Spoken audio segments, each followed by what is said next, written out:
सर्वजण शांत बसलात तर माझं बोलणं तुम्हाला ऐकू येईल.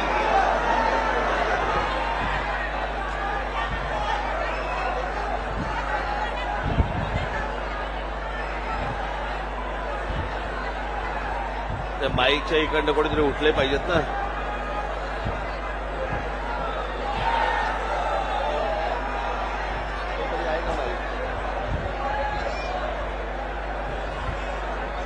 हॅलो.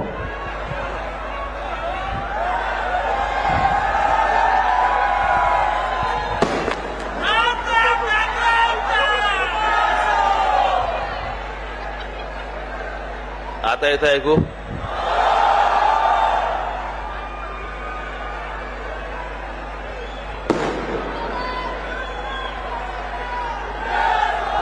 आपण सर्वजण जर शांत बसलात तर मला आपल्याशी बोलता येईल.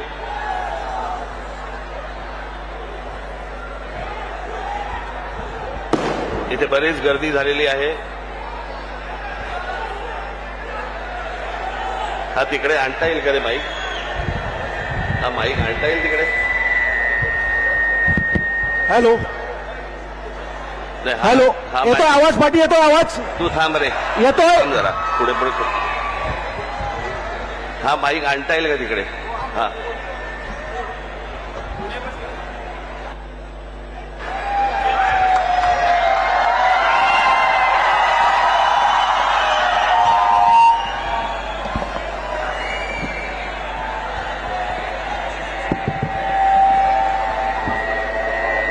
दोन दोन.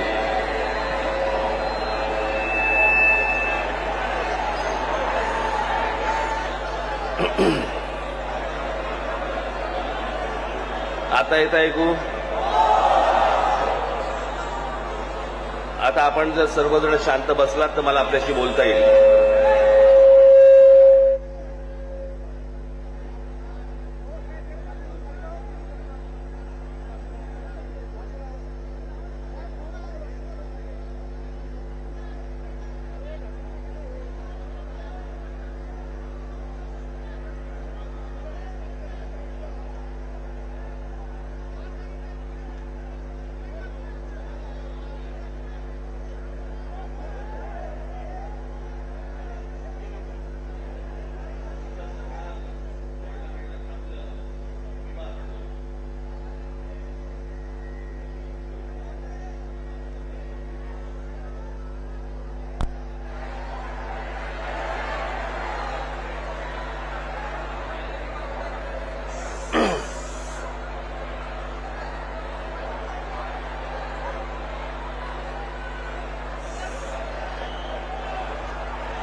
आता या ठिकाणी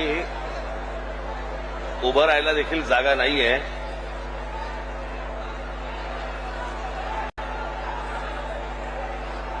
काय झालंय अविनाश? तो काय करणार आता? आता येतंय ऐकू ना त्याला?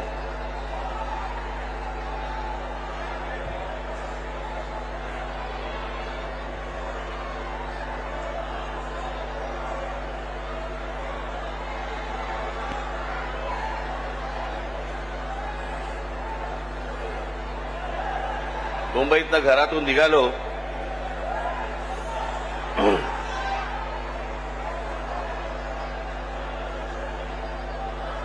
आणि इथे पोहोचायला जवळपास मला 2 तास लागले. अरे घोडे बिडे आणू नका रे तुम्ही. तिथे घेऊन जा पहिले त्याला. बाहेर घेऊन जा त्याला विचारायला. इथे मी काय बोलतोय माणसाला नाही समजत, घोड्यानं कुठून समजणार?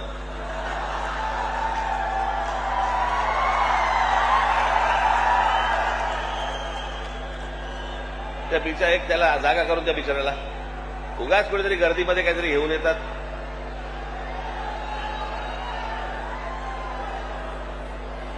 जा त्याला घेऊन जा व्यवस्थित नीट. त्याला जागा करून द्या रे.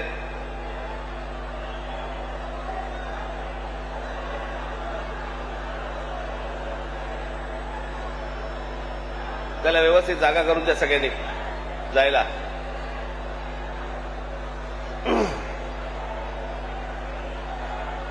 कमाल आहे इथे, म्हणजे माणसांना उभं राहणं जागा नाही, घोडे घेऊन येते.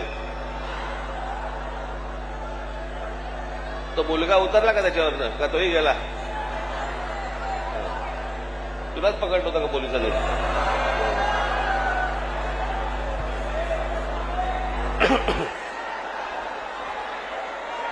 अरे त्याला जागा करून द्या जरा, नीट व्यवस्थित.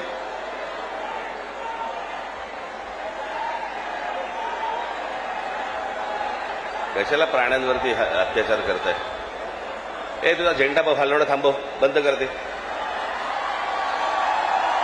बंद करा आता. मी आता बोलायचंय का तुम्हाला बोलायचंय?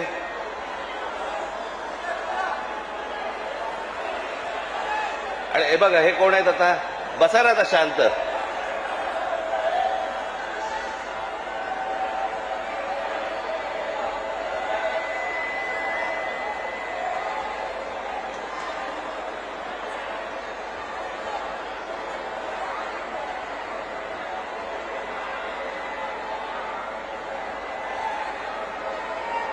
आता जिकडे आहात तिकडे उभे राहा.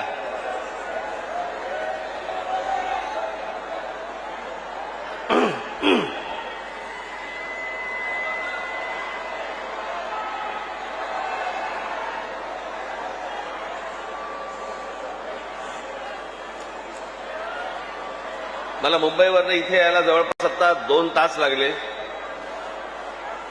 आणि मी दरवेळेला मी आपल्या लोकांना नेहमी सांगत असतो की मध्ये वाटेमध्ये स्वागत ठेवू नका.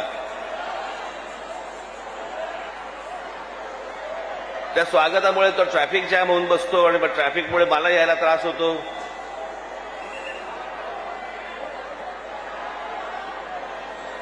आज इकडे मीरा भाईंदरला मी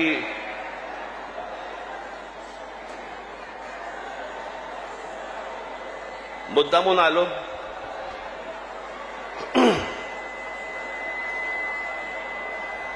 त्या दिवशी तो जो घडलेला प्रसंग होता इथला, काय चाललंय काय रे इथे? काय चाललंय तुमचं?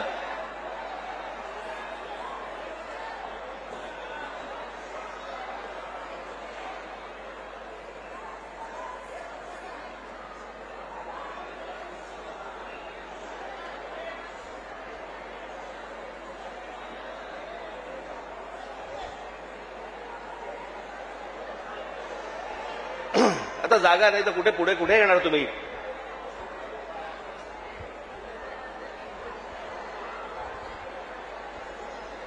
त्या दिवशी इथे जो काही प्रसंग घडला, या काय कोणत्या मिठाईवाल्याचा काहीतरी झाला तो भाग.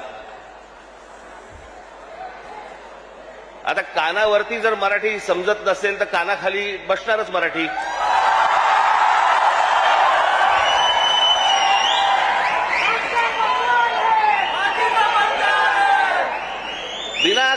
विनाकारण काहीतरी काढत असतात. साधा छोटा प्रसंग होता तो.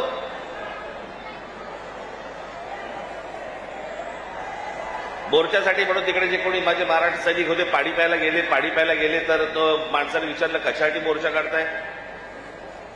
त्यांनी सांगितलं हिंदी सक्तीचं केलं म्हणून. म्हणे इथे तर म्हणे हिंदीतच बोलतात म्हणे. हे सगळं हिंदीमध्ये चालू होतं. त्याच्यामध्ये त्या माणसाच्या अरेरावीमुळे त्याच्या जी काय कानफडीत बसायची ती बसली.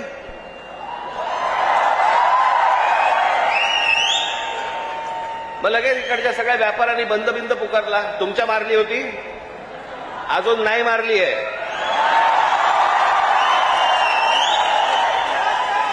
विषय समजून न घेता काय झालंय माहिती नसताना कुठच्या तरी राजकीय पक्षाच्या दबावाखाली येऊन जर तुम्ही हे असले बंद करणार असाल, तुम्हाला काय वाटलं मराठी व्यापारी नाहीयेत?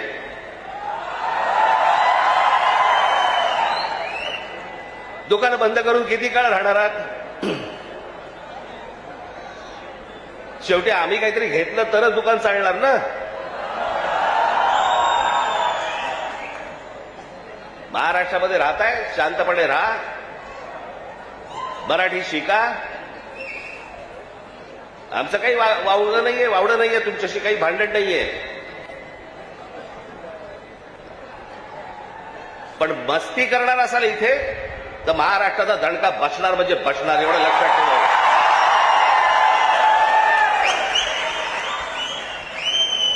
तर काय विषय होता?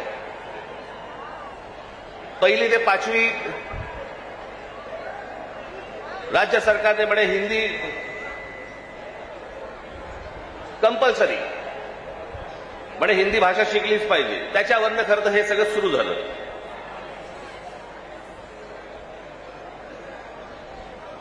काल आमचे ते मुख्यमंत्री महाराष्ट्र राज्याचे देवेंद्र फडणवीस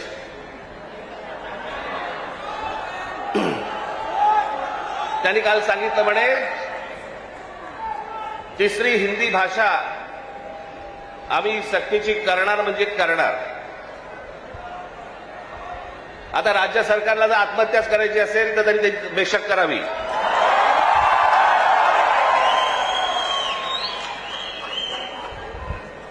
त्या दिवशीच्या मोर्चाच्या फक्त धसक्याने निर्णय मागे घ्यायला लागला होता.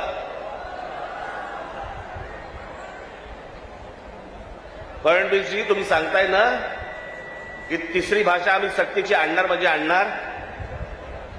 मी आत्ता आपल्याला सांगतो, महाराष्ट्रात पहिली ते पाचवी हिंदी आणायचा आपण प्रयत्न तर फक्त करून बघा.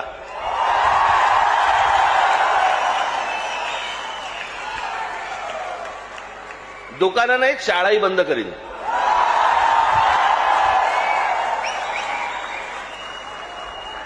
महाराष्ट्र राज्याचा मुख्यमंत्री हिंदीसाठी भांडतोय, मराठीसाठी, मराठी सक्तीची. इतर ज्या बाकीच्या शाळा आहेत याच्यामध्ये तुम्ही आज मराठी आणली पाहिजे, सक्तीची केली पाहिजेत. ते सोडून तुम्ही हिंदी सक्तीची करण्याच्या मागे लागलेला कोणाच्या दबावासाठी? कोण दबाव टाकते तुमच्यावरती?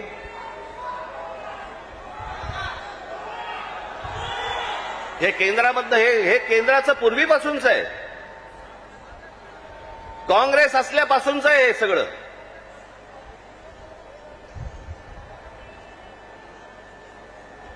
मुंबईसह संयुक्त महाराष्ट्र जो झाला त्याचा जो लढा होता, इतका प्रचंड मोठा लढा, ही मुंबई महाराष्ट्रापासून बाजूला करण्याचा डाव होता.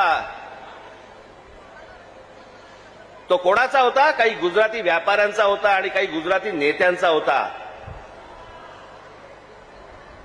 मी एकदा पुस्तक वाचत असताना, आचार्य आस्तांचं पुस्तक वाचत असताना मला धक्का बसला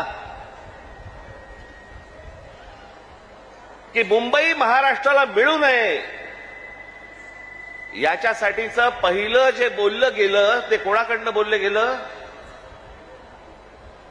वल्लभभाई पटेलांनी सांगितलं की मुंबई महाराष्ट्राला देऊ नका म्हणून. वल्लभभाई पटेलांनी, ज्यांना आजपर्यंत आम्ही लोह पुरुष म्हणून मानत आलो, या देशाचे गृहमंत्री, आम्ही त्याच्याकडे आदराने आजपर्यंत पाहत आलो. तुम्ही महाराष्ट्राला विरोध केलात.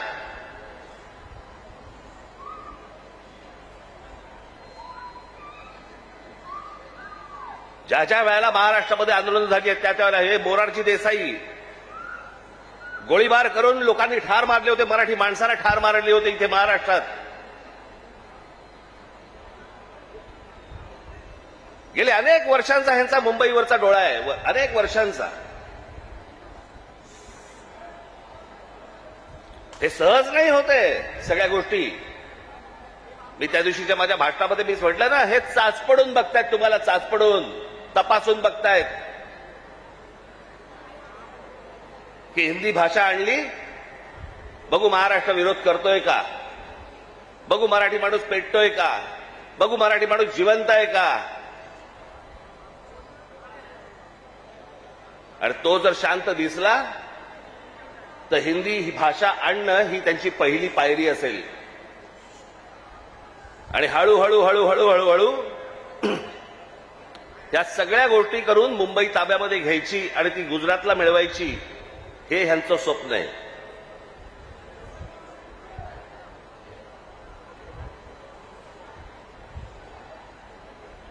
खरं तर बाकीच्यांचा विषय येतो कुठे मला कळतच नाही. विषय भाषेचा आहे. एक जगातलं सत्य मी प्रत्येक वेळेला सांगत आलो, जगातलं सत्य, तुमची भाषा मेली आणि पायाखालची जमीन गेली की तुम्ही कोणीही नसता जगामध्ये, तुम्हाला काही अर्थ नाही. तुम्हाला कोणी विचारणार नाही. तुमची भाषा टिकवणं महत्वाचं आहे, तुमची जमीन राखणं महत्वाचं आहे. पण हे फक्त मुंबई महाराष्ट्रात खास करून मुंबईत काही गोष्ट झाली की ती देशभर चालू ठेवतात हे हिंदी चॅनलवाले. हे कसले हिंदी चॅनलवाले?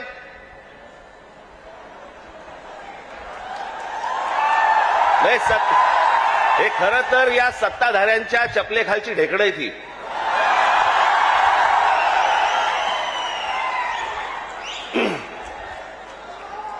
आता बघा, थोड्या वेळात बघा सुरू करतील.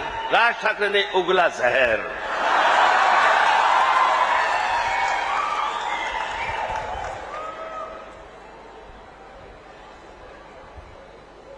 फक्त मुंबईत काही झालं, महाराष्ट्रात काही झालं तर हे सगळे हिंदी चॅनलवाले जाणून बुजून कोणाच्या तरी सांगण्यावरून, कधीतरी स्वतःच्या मनातून, स्वतःच्या रागातून हे पेटून उठतात.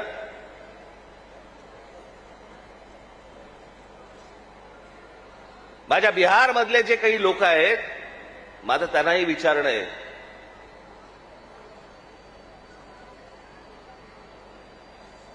की इथे मी आता आणलंय, इथे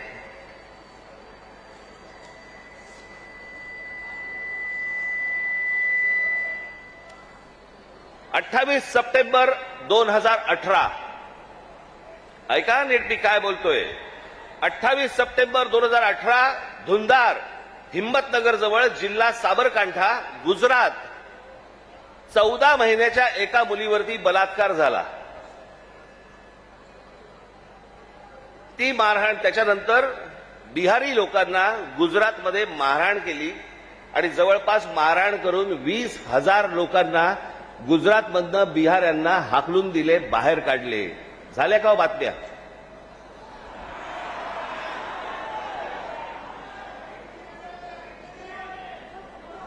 कुठेही बातम्या तुम्हाला दिसणार नाहीत. हा माणूस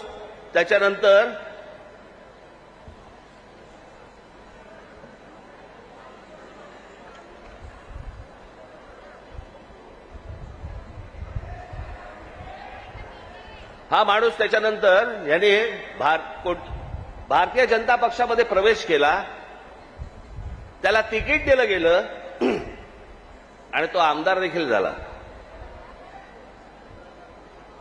म्हणजे यांच्या राज्यामध्ये हे वाटेल ते करणार, बाहेरच्या राज्यांमधली लोक आतमध्ये घेणार नाहीत, त्यांना मारणार, हाकलून देणार. 10-10, 20, आत्ता परत झालं. आत्ता परत गुजरातमध्ये झालं आणि बिहारी लोकांना गुजरातच्या बाहेर काढलं. झाल्या बातम्या? नाही झाल्या. इथे एका मिठाईवाल्याच्या कानफडीत बसल्यावरती देशाची बातमी घडते. देशाची.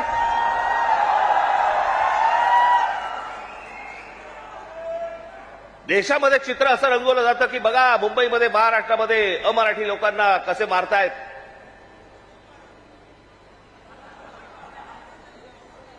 हे काय प्रकारचं राजकारण सुरू आहे देशामध्ये, आपण लक्षात घ्या.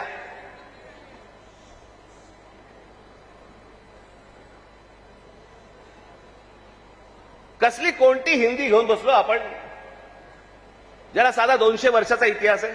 200 वर्ष. मराठी भाषेला 2,500 ते 3,000 वर्षांचा इतिहास आहे.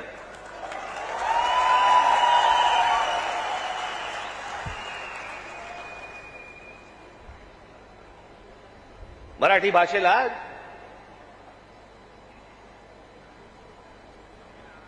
अभिजात भाषेचा दर्जा मिळाला.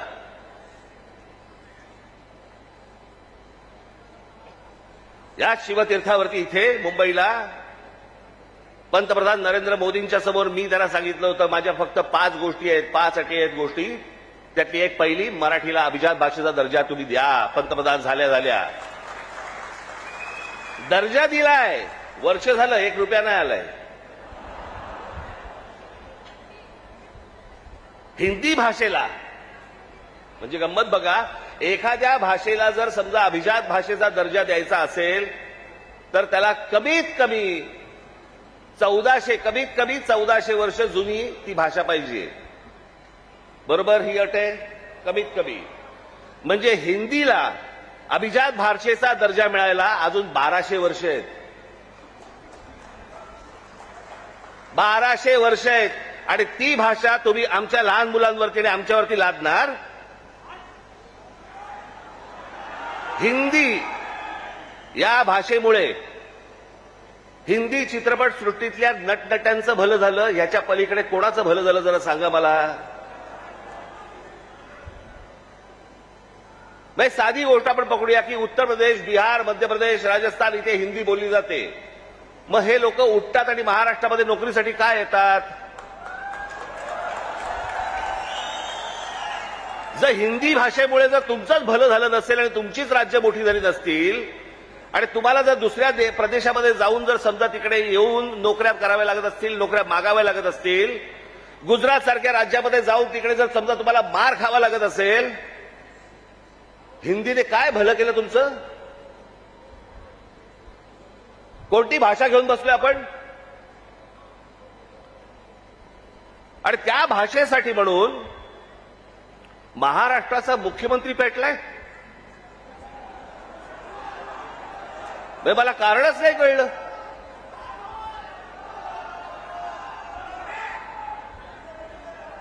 मी तुम्हाला साधी गोष्ट सांगतो, हिंदी ही या देशात कोणाचीही मातृभाषा नाही. हे पहिल्यांदा सर्वांनी लक्षात घ्या. ज्याची काल परवाकडे कालफडीत मारली ना, त्याला विचार तुझी मातृभाषा कुठची?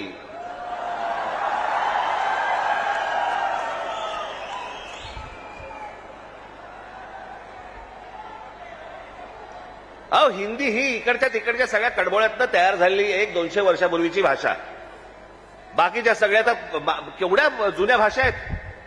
उत्तर प्रदेश, बिहारला आता समजलं पाहिजे, राजस्थानला आता समजलं पाहिजे. मी आता एक आणलं इथे उदाहरणार्थ बघा. हिंदी या भाषेमुळे हिंदीने किती भाषा मारल्या? तर जवळपास 250च्या आसपास भाषा मारून टाकल्या.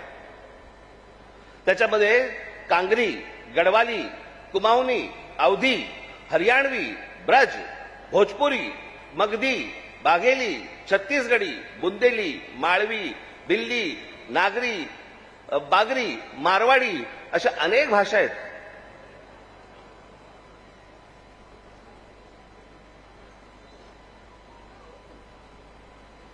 आता बिहारमध्ये ज्यांनी पहिली हिंदी ही भाषा स्वीकारली, तिथे आजही 99% लोक मातृभाषा बोलतात, हिंदी बोलत नाही.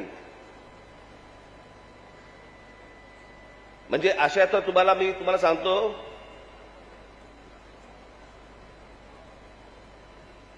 हनुमान चालीसा आहे ना, हनुमान चालीसा, ज्याला तुम्ही हिंदी म्हणता, ते अवधी आहे, हिंदी नाही.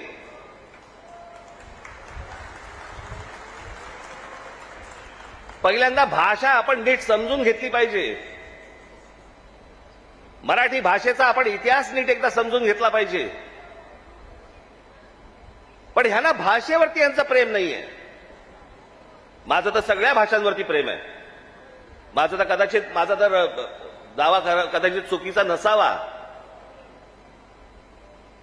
परंतु महाराष्ट्रामधले जेवढे काही नेते आहेत त्या सगळ्यांपेक्षा हिंदी माझं बरं आहे. आणि याचं कारण माझे वडील. माझ्या वडिलांना व्याकरणासकट उत्तम मराठी तर येतच होतं, उत्तम इंग्रजी येत होतं, उत्तम हिंदी येत होतं आणि माझ्या वडिलांना व्याकरणासकट उत्तम उर्दू येत होतं. भाषा कोणतीही वाईट नसते, कधीच वाईट नसते. जगातली कुठचीही भाषा वाईट नसते. हिंदी ही काही वाईट भाषा नव्हे. आमच्यावर लादणार असाल, नाही बोलणार जा.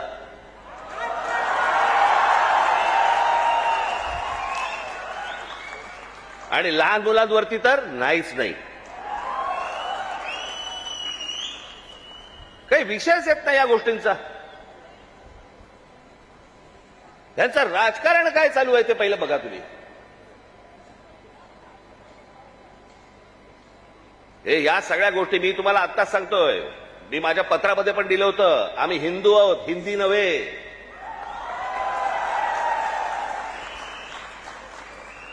पण हिंदुत्वाच्या बुरख्याखालून जर समजा तुम्ही माझी मराठी संपवायला येणार असाल, माझ्यासारखा कडवट मराठी तुम्हाला सापडणार पण नाही.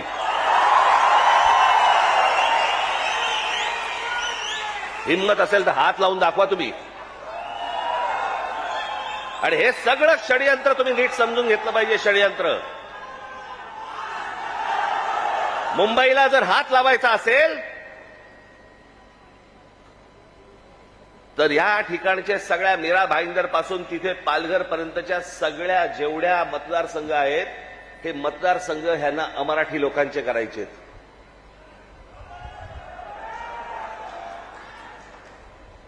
मी गेले 20 वर्ष मी ओरडून ओरडून बोंबलून बोंबलून सांगतोय, ही नुसती माणसं येत नाही आहेत. हे नुसते इमारतींमध्ये माणसं येत नाही आहेत. इमारती उभ्या राहतात आणि बाहेरची माणसं येत आहेत. इमारती उभ्या राहतात आणि बाहेरची माणसं येत आहेत. नुसती माणसं नाही येत आहेत, हे मतदारसंघ बनवत आहेत. हे मतदारसंघ बनवून तुम्हाला हटवणार, तुम्हाला लांब लांब फेकून देणार. उद्या हे काय सांगणार, अरे बघा ना, आमचाच खासदार, आमचेच आमदार, आमचेच नगरसेवक, आमचाच महापौर. असं करून हे मुंबईपर्यंत पोहोचणार. आणि हा अख्खाच्या अख्खा पट्टा हा सगळा गुजरातला मिळवण्यासाठीचे सगळे खटाटोप सुरू आहेत. हे आज नाही, हे पूर्वीपासून सुरू आहेत. पूर्वी त्यांनी तर जाहीररित्या सांगितलं होतं, पण आता कसं आहे, आता हे लपून छपून हळूवार पद्धतीने या सगळ्या गोष्टी सुरू आहेत. हे काय षडयंत्र हे आपण नीट ओळखा, हे समजून घ्या. हा सहज आलेला माज नाहीये. हे जास्त तुमच्या अंगावरती येतात आणि तुम्हाला सांगतात नाही मराठी नाही बोलणार, आम्ही नाही बोलेंगे.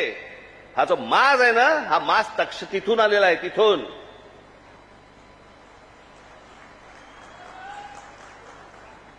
मी आज तुमच्याकडे काही लंबचौडं भाषण करण्यासाठी नाही आलो. मी खरं तर आज शाखेच्या उद्घाटनाला आलो होतो. मला अविनाशने मला सांगितलं की साहेब तिकडे येणारच आहात तर एक छोटी सभा आपण घेऊन टाकू. पण मला तुम्हाला जे सांगायचंय ते हे सांगायचंय की तुम्ही सतर्क असले पाहिजेत. आज काहीतरी प्रकरण उसळलं आणि आज काहीतरी उघडलं म्हणून आज आम्ही जागे व्हायचं, उद्या त्याच्यानंतर आम्ही झोपून जायचं आणि मग बाकीचं सगळं पोखरलं जातंय. भुसभुशीत जमीन असते ना, घुशी तिकडे होतात, खडकामध्ये घुशी नाही होत. तुम्ही खडकासारखे टणक असले पाहिजेत. महाराष्ट्राची तुम्ही भक्कमपणे बाजू उभी केली पाहिजे. महाराष्ट्र काय हा तुम्ही समजून घेतला पाहिजेत. मी जे सतत तुम्हाला जे सांगत असतो ना, 1400 वर्ष राज्य केलेला हा महाराष्ट्र या प्रांतावरती. मी अनेकदा बोलत आलो, तुम्हाला सांगत आलो की ह्याला पर्शियन लोक ह्याला हिंद प्रांत म्हणत. छत्रपती शिवाजी महाराजांची घोषणा पण काय होती, हे हिंदवी स्वराज्य व्हावे ही नव्हती, हे हिंदवी स्वराज्य व्हावे ही होती. या हिंद प्रांतावरती आमची सत्ता असावी. हा संपूर्ण हिंद प्रांत आमच्या हातामध्ये असावा. बाहेरच्यांनी येऊन आमच्यावरती इथे सरकार स्थापन नाही करायची. आम्ही कोणी गुलाम नाही आहोत. या प्रांतावरतीचा अधिकार कोणाचा असेल तो आमचा आहे. आणि 1400 वर्ष या मराठेशाहीने जे राज्य केलं, ज्याला आपण म्हणतो ना आटके पार आम्ही झेंडे फडकवले. आटके पार झेंडे फडकवले म्हणजे काय, आजही मला असं वाटतं पाकिस्तानच्या वायव्येला का नैऋत्येला तो अटक नावाचा किल्ला आहे, त्या किल्ल्यावरती भगवा ध्वज फडकला. ते अटक किल्ला, तो अटके पार झेंडे फडकवले आम्ही. तिथपर्यंत पोहोचले होते मराठे. तो महाराष्ट्र हतबल आहे. तो महाराष्ट्र यांच्यासमोर हात पसरतोय. आम्ही भिका मागायच्या आम्हाला न्याय द्या म्हणून. तुम्ही या महाराष्ट्राचे राजे, तुम्ही या महाराष्ट्राचे मालक. बाकीची माणसं बाहेरून आली, ती तुमच्यावरती रुबाब करणार आणि आम्ही हतबलतेने त्यांच्यासमोर बोलणार, अरे नाही नाही भाई साहब ऐसा मत. का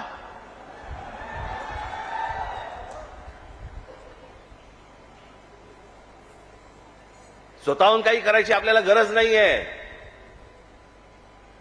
पण जर अशा प्रकारे मास्क घेऊन जर समजा कोणी अंगावरती आला, ठेचायचा म्हणजे ठेचायचाच.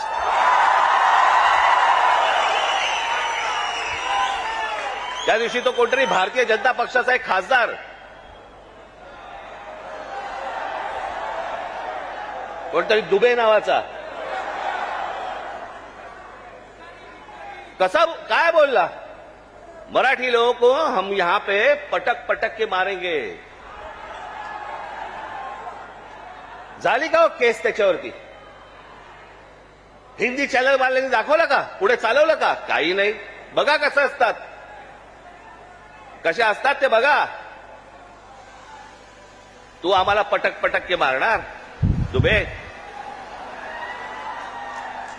दुबेलाच मी सांगतो, दुबे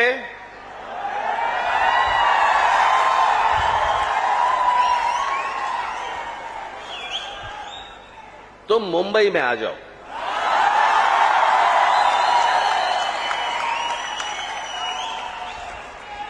मुंबई के समुंदर में डुबे डुबे कर मारेंगे.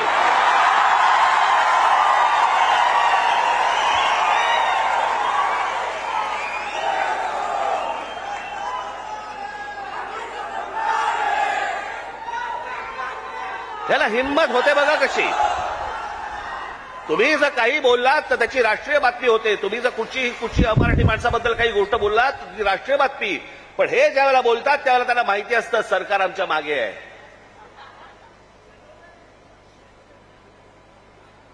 कारण सरकारच जर समजा या गोष्टी इथे लादत असेल तर या लोकांची हिंमत तर वाढणारच आहे. एक गोष्ट त्या दिवशी मी सांगितली, पुन्हा एकदा सांगतो, तुमची सत्ता असेल ती लोकसभेमध्ये आणि विधान भवनामध्ये. आमची सत्ता रस्त्यावरती आहे, रस्त्यावरती. काय नाही, 56 इंचाची तुम्ही पण छाती बाहेर काढून फिरा. हा महाराष्ट्र आहे, तुमच्या बापाचा महाराष्ट्र आहे. परत कोणी जर महाराष्ट्रामध्ये वेडं वाकडं वागायचा प्रयत्न केला, माझा महाराष्ट्र सैनिक त्याचा गाल आणि त्याचा हात या सगळ्या गोष्टींची युती झाल्याशिवाय राहणार नाही.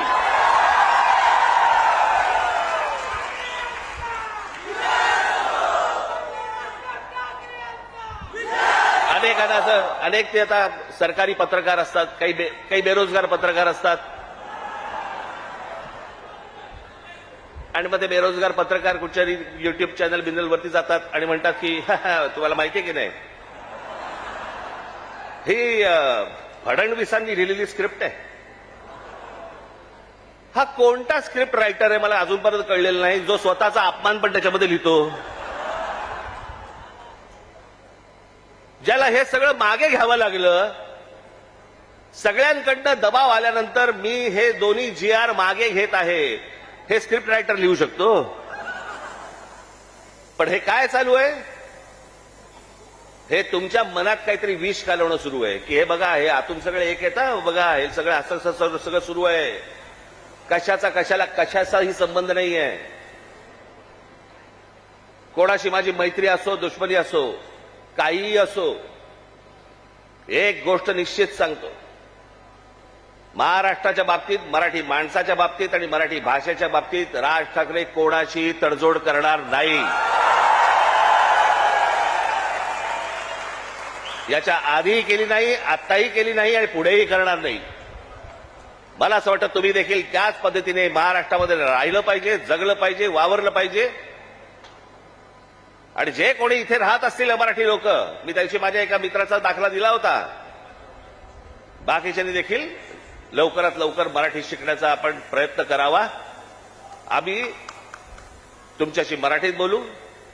माझं तुम्हाला सांगणं आहे,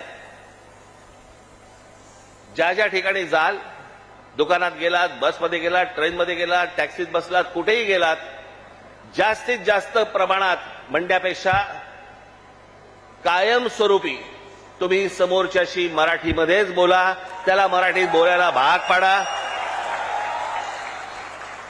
अहो, आत्ता माझ्याकडे कर्नाटकातला व्हिडिओ आलाय. कर्नाटकामधले तो माणूस तिकडे त्या रिक्षावाल्यानं हाकलून देतोय, बातम्या नाही होणार. कारण त्यांचे सत्ताधारी, त्यांची सरकारं त्यांच्या जनतेच्या, त्यांच्या लोकांच्या खंबीरपणे पाठीशी उभे असतात. वरती कोणी येऊ अगर न येऊ,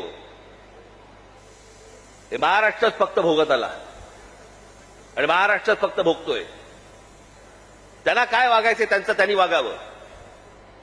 पण मला तुम्हाला फक्त एवढंच सांगायचंय की तुम्ही खंबीर राहा, तुम्ही कडवट राहा. जर तुम्ही घट्ट असाल, तुम्ही जे खडकासारखे टणक असाल, कोणी आतमध्ये शिरायचा प्रयत्न करणार नाही. आजूबाजूला कोण येतंय, कोण राहतंय, कोण काय करतंय याच्यावरती सतर्कतेने तुमचं लक्ष असलं पाहिजे. एवढीच फक्त आज विनंती करण्यासाठी म्हणून मी आज आपल्यासमोर इथे आलो. आपण सगळेजण इतक्या मोठ्या संख्येने आलात, आपल्याला सर्वांना धन्यवाद देतो आणि फक्त एवढंच जाताना सांगेन, सतर्क राहा, सतर्क राहा, सतर्क राहा. धन्यवाद. जय हिंद, जय महाराष्ट्र.